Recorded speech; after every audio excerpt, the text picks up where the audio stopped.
함께 인사해 보실까요? 설 명절 마음 상하지 않고 행복하세요.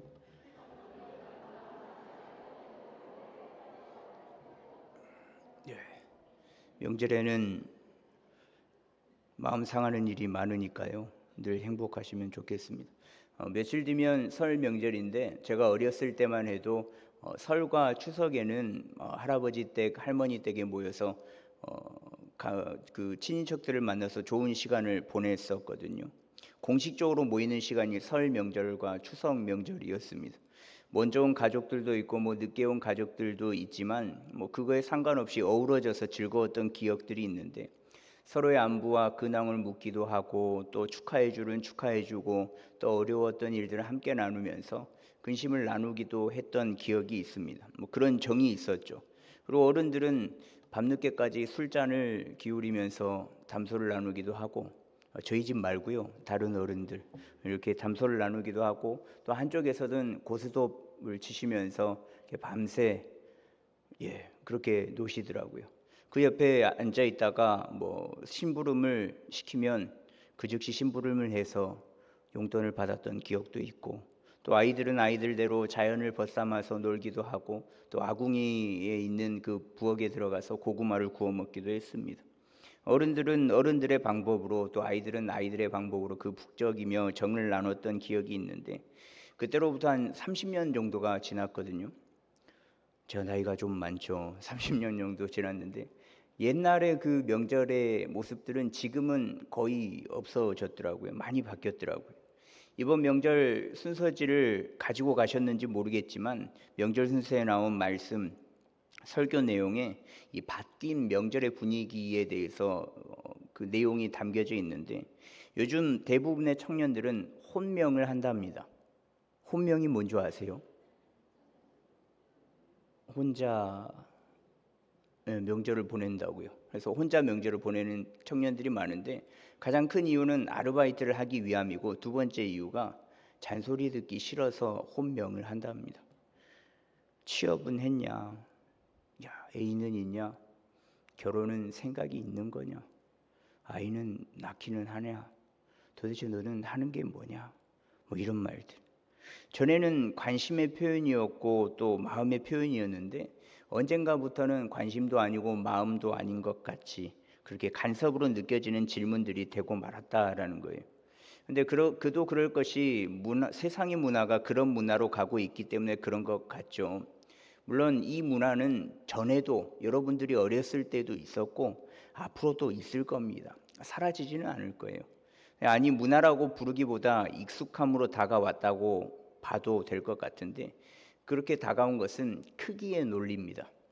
큰 집, 높은 연봉, 큰 차, 거대한 조직, 눈에 보이는 화려한 성공이 인생의 가치를 증명한다라고 이야기를 하거든요. 인생 성공했어. 저 사람은 성공한 인생이야 라고 이야기를 할 때 그것들을 가져야만 성공했다라고 이야기를 하는 거죠. 그러니까 거기 문화에 취한 어른들이 이런 질문을 쏟아내니까 청년들이 더 이상 고향집에 내려가기가 싫은 겁니다. 근데 세상은 이렇게 이야기할지 몰라도 믿음과 신앙은 이 반대의 길을 걸어가야 하거든요. 근데 꼭 그렇지만은 않더라고요.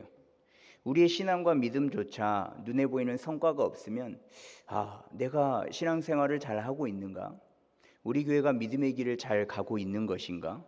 내가 드리는 예배가 내가 간절히 간구하는 그 기도의 제목들이 또 열심히 찬양하는 그 모든 것들이 하나님께서 받으시는 건가? 이 예배가 하나님의 말씀이 내 삶을 우리 가정의 삶을 우리 교회의 모든 교우들의 삶을 변화시킬 수 있을까? 이런 시대적인 흐름의 문화가 되어버린 이 시대에 주님은 전혀 다른 나라의 법칙을 오늘 말씀을 통해 해주시거든요. 그게 천국의 법칙이요 하나님 나라의 법칙인데 오늘 말씀 31절에서 34절까지의 말씀은 겨자씨와 누룩의 비유를 이야기하고 있고요. 34절에서 35절의 말씀은 비유의 의미에 대해서 이야기를 하고 또 36절에서 43절의 말씀은 가라지 비유에 대한 해설을 말씀하시는데 오랑 양이 방대해서 겨자씨와 누룩의 비유의 그 말씀을 중점적으로 나누고자 합니다. 31절 보시면 천국은 마치 사람이 자기 밭에 갖다 심은 겨자씨 하나를 같다라고 말씀하는데, 하나님 나라는 천국은 겨자씨 하나를 같답니다. 이 겨자씨가 이 세상에서 존재하는 씨 중에 가장 작은 씨는 아니거든요. 그런데 이스라엘 사람들은 가장 작은 것을 나타낼 때는 겨자씨 같다라고 표현을 했단 말이죠. 그래서 겨자씨는 가장 작은 것을 상징하는 단어였습니다. 작기도 작아서 눈에 잘 보이지도 않는 크기이긴 한데, 네, 주님께서는 이 작고 작은 이 겨자씨 하나, 이 잘 보이지도 않는 이 씨가 하나님 나라와 같다라고 말씀하고 있죠. 주님에게는 아주 작은, 가장 작은 씨앗이라고 한들, 아주 큰 씨앗이라고 한들 상관이 없습니다. 왜냐하면 씨앗이면 충분하거든요. 씨앗은 생명을 가지고 있기 때문에 그렇습니다. 그래서 큰 씨앗이든 작은 씨앗이든 간에 그 존재 자체만으로도 땅에 심기면 싹을 틔우고 뿌리를 내려서 줄기가 자라나 열매를 맺거든요. 모든 씨앗이 그렇죠. 근데 반대로 크기가 굉장히 큰 바위는 어떻습니까? 크기는 씨앗의 수천만 배에 다르는 크기를 가졌음에도 불구하고 생명력을 가지지는 않았거든요. 씨앗은 땅에 심고 시간이 흐르면 자라지만 바위는 심어도 자라지도 않고 시간이 흐르면 흐를수록 세월에 의하여서, 자연에 의하여서 깎이며 점점 작아질 뿐이죠. 그러면 이 작고 작은 겨자씨가 어느 정도 자랄까? 32절에 보시면 이 모든 씨보다 작은 곳이로되 자란 후에는 풀보다 커서 나무가 되매 공중의 새들이 와서 그 가지에 깃들이느니라 라고 말씀합니다. 겨자는 1년생 식물이거든요. 그러면 1년 동안 자라면 얼마나 자라겠어 라고 생각할 수도 있겠지만, 조건이 잘 맞고 상황이 괜찮으면 3m에서 4m까지 자란답니다. 또 이 겨자는 나무가 아니라 풀 종류거든요. 근데 예수님께서 풀보다 큰 나무가 된다라고 말씀하시는데, 거기에는 이유가 있습니다. 구약 성경에서 나무는 큰 제국을 지칭하기도 하거든요. 그래서 에스겔 17장 23절에 보면 이스라엘은 높은 산에 심기리니 아름다운 백향목이 될 것이요. 이스라엘을 지칭하면서 나무 아름다운 백향목이라고 이야기를 하죠. 이스라엘만 지칭하는 것이 아니라 타국인 아수르도 마찬가지입니다. 에스겔 31장 3절에 보시면 아수르 사람은 가지가 아름답고 레바논 백향목이었느니라. 그러니까 각자의 나라를, 제국을 표현을 할 때 이 나무로 표현을 했던 적도 있다라는 거예요. 그러니까 예수님께서 말씀을 전하는 그 시대에도 구약 성경을 믿고 있는 이들이기에 자주 등장하는 표현이니까 그 표현을 빌어서 사용을 한 거거든요. 아주 작디 작은 이 겨자씨가 자기 밭에 심기면 자라나서 풍성한 나라가 된다. 이 표현을 알고 있는 그 시대의 사람들은 하나님 나라가 큰 나라가 되겠다라는 의미로 이해를 했을 겁니다. 세상을 바꿀 수 없는, 눈에 잘 보이지 않는 씨앗이, 생명력을 가진 그 씨앗이 자라남으로 모두를 아우를 수 있게 된다는 주님의 말씀. 천국은, 하나님의 나라는 그런 거야 라고 주님께서 말씀하고 있죠. 이어서 33절에 보시면 천국은 마치 여자가 가루 서말 속에 갖다 넣어 전부 부풀게 한 누룩과 같다라고 말씀하시거든요. 천국은 누룩과 같다. 이 겨자씨의 비유는 외적인 것을 나타냈더라면 누룩은 내적인 변화를 이야기를 합니다. 왜냐하면 누룩은 가루에 물을 뿌리고 액체를 뿌려서 반죽을 만들면 보이지 않잖아요. 흔적도 없이 사라져 버리는 겁니다. 흔적도 없이 사라진 것처럼 보이나 반죽을 좌지우지하는 것이 이 누룩이거든요. 반죽의 성질을 근본적으로 바꾸는 것이 이 누룩입니다.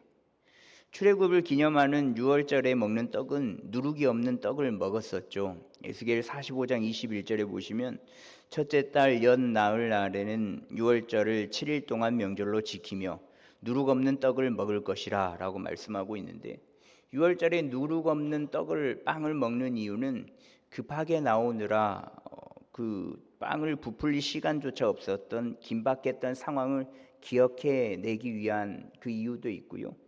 또 겸손의 고난의 상징이기도 하고요. 또 구원의 기념을 의미하기도 합니다. 그래서 유월절에는 누룩 없는 빵을 먹었는데, 누룩이 없어 부풀지 않은 딱딱한 빵을 먹었단 말이죠. 그래서 누룩을 넣었나 넣지 않았나는 누룩을 넣은 직후에는 알 수는 없겠지만 시간이 지나면 금세 티가 나는 겁니다.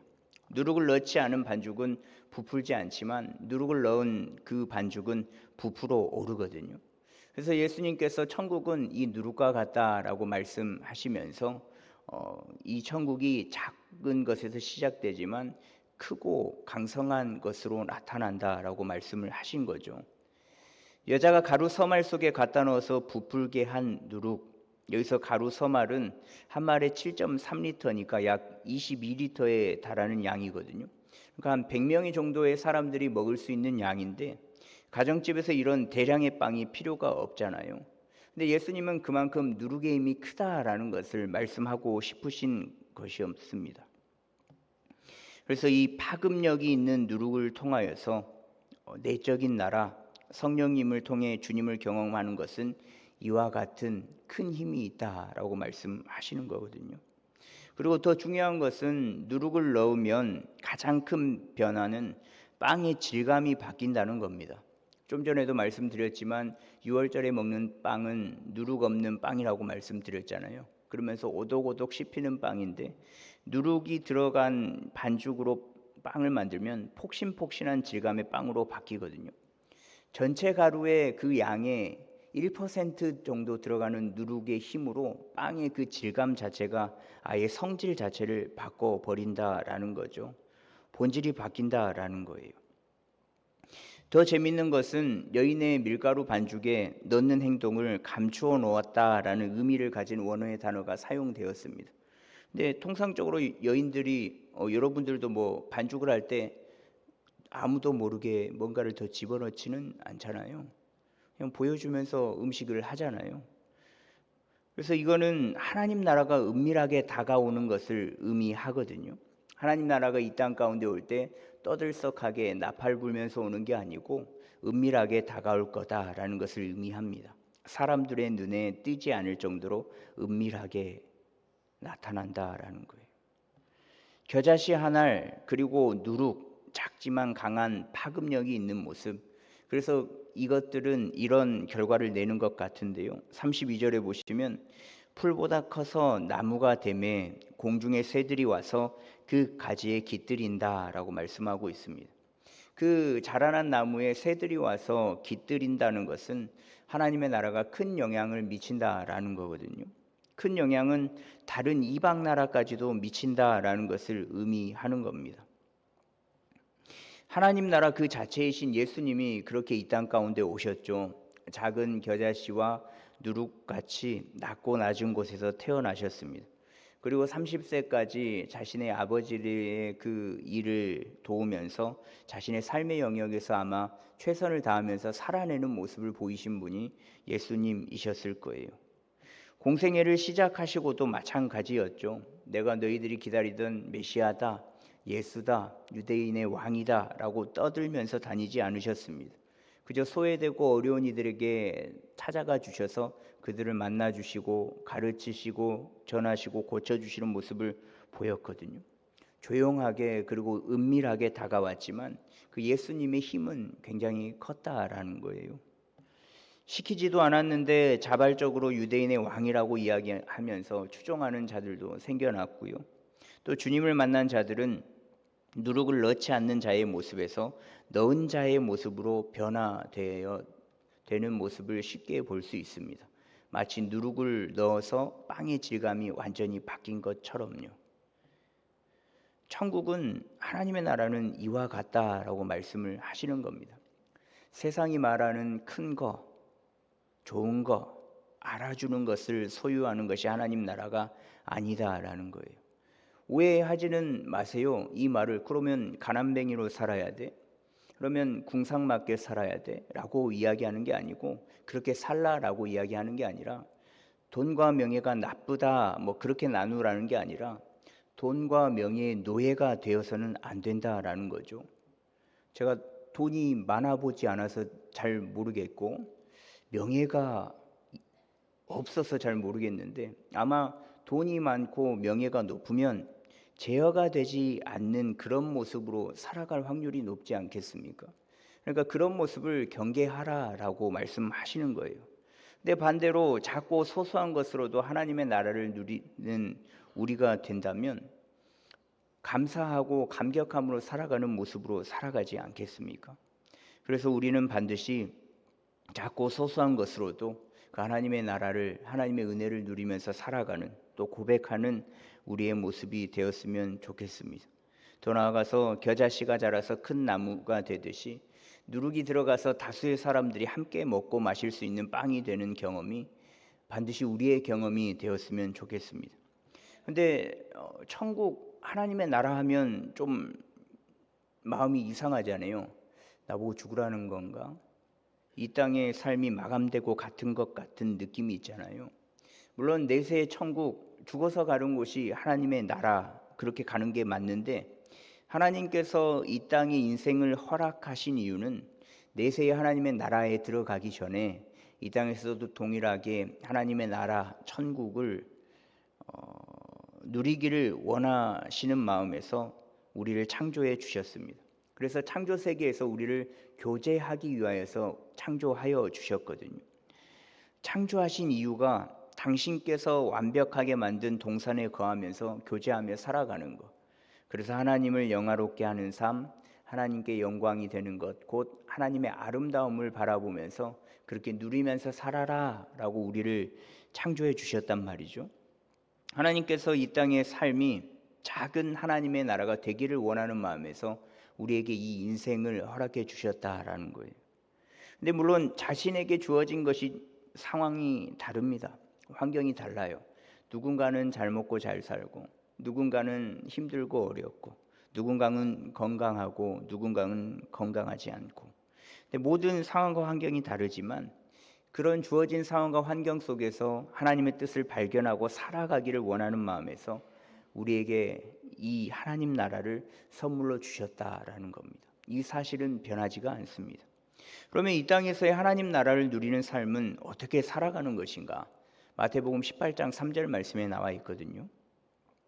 이르시되 진실로 너희에게 이르노니 너희를 돌이켜 어린 아이들과 같이 되지 아니하면 결단코 천국에 들어가지 못하리라. 제자들이 예수님께 천국에서 큰 자가 누구예요? 라는 질문을 했단 말이죠. 그 질문을 듣고 예수님께서 말씀하신 게 이 대답입니다. 아이들과 같지 않으면 천국에 들어갈 수가 없어. 근데 아이들과 같다는 것은 무엇을 말하는 거겠습니까? 이 이야기를 하기 위해서 제가 양해를 구하고 허락을 받고 이야기를 하는데 제 둘째 딸이 굉장히 순수합니다. 제게 딸이 둘 있는 걸 아시잖아요. 올해 7살인데 왜 이렇게 순수한지 모르겠어요. 좋아요. 그 순수함을 잃지 않으면 참 좋겠는데. 그래서 이제 2명의 딸이 있는데 가끔 제게 잔돈이 생기면 뭐 1,000원짜리라든지 동전이라든지 500원, 5,000원짜리라든지 그렇게 생기면 그거를 이렇게 줘요. 본인들의 저금통이 방에 2개가 이렇게 보고 있거든요. 하필이면 또 투명색이에요.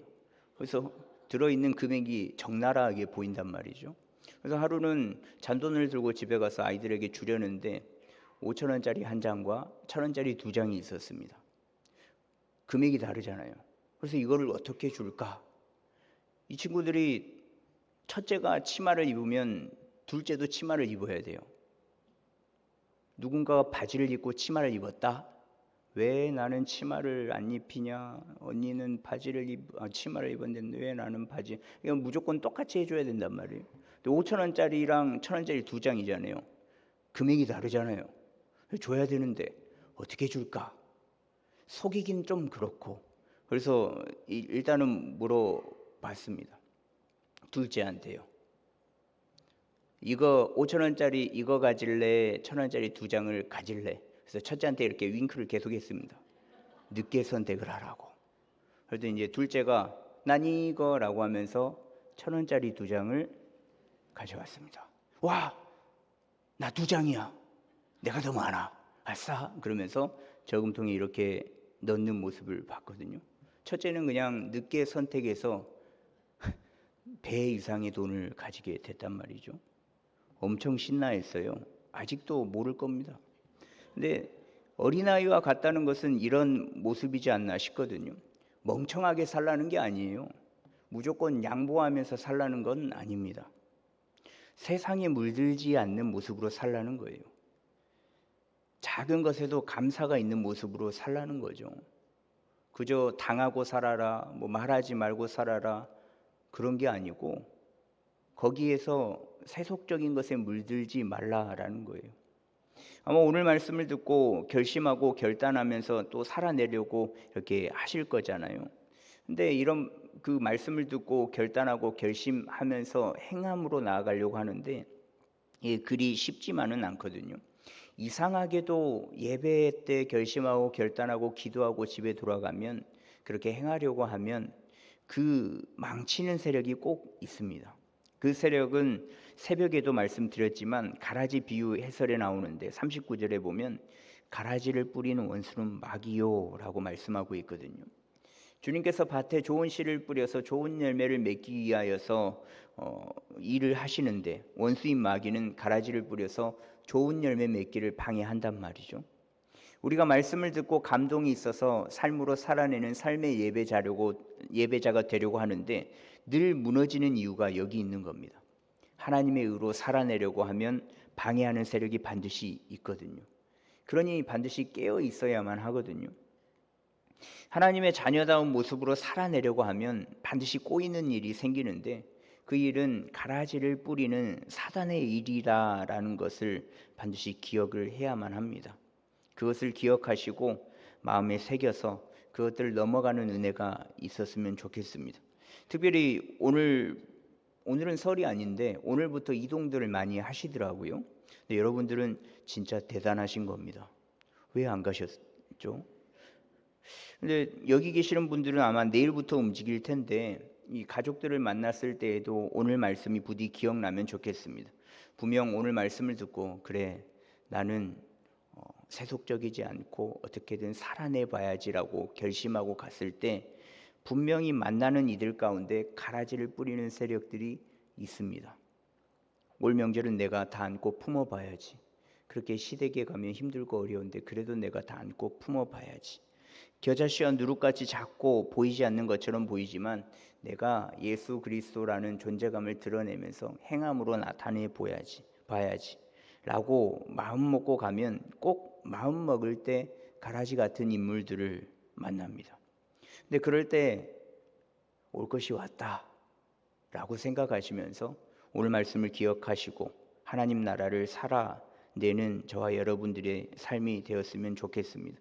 예수님을 믿는 나는 이 땅에서 하나님 나라를 이미 살아가고 있다라는 것을 보여주면서 반대의 세력에게 이기는 저와 여러분들이 되기를 간절히 소망합니다. 천국은, 하나님의 나라는 이미 여러분들에게 진행되고 있다라는 그 사실을 기억하며 그 하나님의 나라를 풍성히 누리는 저와 여러분들의 삶 되기를 소망합니다. 함께 말씀을 기억하면서 찬양하겠는데요. 작은 겨자씨 하나를 통해서 적은 양의 누룩으로 하나님의 나라가 이루어진다라는 마음을 가지시고 함께 이 찬양을 하며 기도하겠습니다.